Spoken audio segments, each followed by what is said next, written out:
இன்றைக்கு உலக புற்றுநோய் விழிப்புணர்வு தினம். இந்த உலக புற்றுநோய் விழிப்புணர்வு தினத்தில் இன்றைக்கி புற்றுநோயுடைய எண்ணிக்கை இந்தியாவில், தமிழ்நாட்டில் அதிகமாக இருக்குது.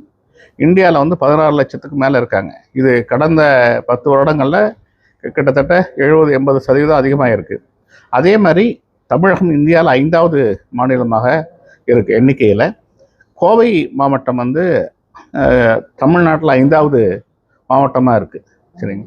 மெயினாக ஆண்களுக்கு வாய் புற்றுநோய், குடல் புற்றுநோய், நுரையீரல் புற்றுநோய், இரைப்பை புற்றுநோயும், பெண்களுக்கு மார்பக புற்றுநோயும், கர்ப்பப்பை வாய் புற்றுநோயும், சினப்பை முட்டை புற்றுநோயும் இருக்குது. ஸோ இதில் என்னென்னா 50% மேலே இந்த புற்றுநோய்களை ஆரம்ப நிலையில் கண்டுபிடிக்க முடியும்.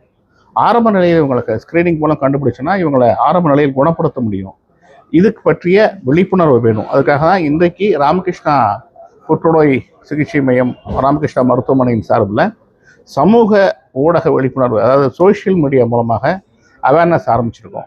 இதில் காமனாக இருக்கக்கூடிய 14 கேன்சர்கள், பொதுவாக மார்பக புற்றுநோய், கர்ப்பப்பை வாய் புற்றுநோய், இரைப்பை புற்றுநோய், பிளட் கேன்சர்ஸ், நுரையீரல் புற்றுநோய், இரத்த புற்றுநோய், அதுக்கப்புறமா லிம்ஃபோமான்னு சொல்லக்கூடிய நெருக்கட்டியில் வரக்கூடிய புற்றுநோய், இப்படி காமன் புற்றுநோய்களை நம்ம ஒரே நேரத்தில் சமூக ஊடகங்களில் ஃபேஸ்புக், ட்விட்டர், இன்ஸ்டாகிராம், யூடியூப், இந்த மாதிரி சோஷியல் மீடியாவில் ஒரே நல்ல ஒரு டெடிக்கேட்டட் பர்சன் வச்சு நம்ம ரிலீஸ் பண்ணுறோம். இதோட தரவுகளை சரி பார்த்து இந்த ரெஸ்பான்சஸ் எப்படி இருக்குங்கிறத பார்த்து நம்ம இதை இன்னும் ஸ்ட்ரென்தன் பண்ணுறதுக்கான முயற்சிகளை எடுப்போம். ஏன் இதுக்காக பண்ணுறோம் அப்படின்னா, இன்றைக்கி சமூக ஊடகங்கள் தான் எல்லா பக்கமுமே ஒரு பெரிய தாக்கத்தை ஏற்படுத்தியிருக்கு.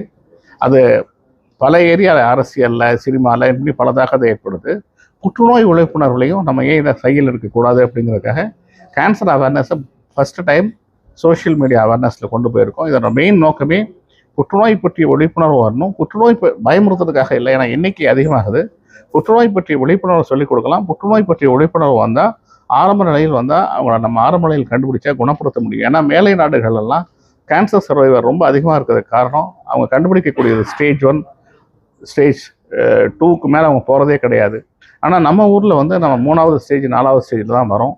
அப்போது அவங்கள அவங்களுடைய வாழ்க்கையோட ஆயுளை நம்மளால் கூட்ட முடியுது, அவங்கள முழுசாக குணப்படுத்த முடியல. ஸோ இதற்கு காரணம் விழிப்புணர்வு இல்லாமை தான். ஸோ விழிப்புணர்வு தான் மக்களுக்கு தேவை. அதை மனசில் வச்சுட்டு தான் நமக்கு அந்த சமூக ஊடக விழிப்புணர்வை முன்னெடுத்திருக்கோம்.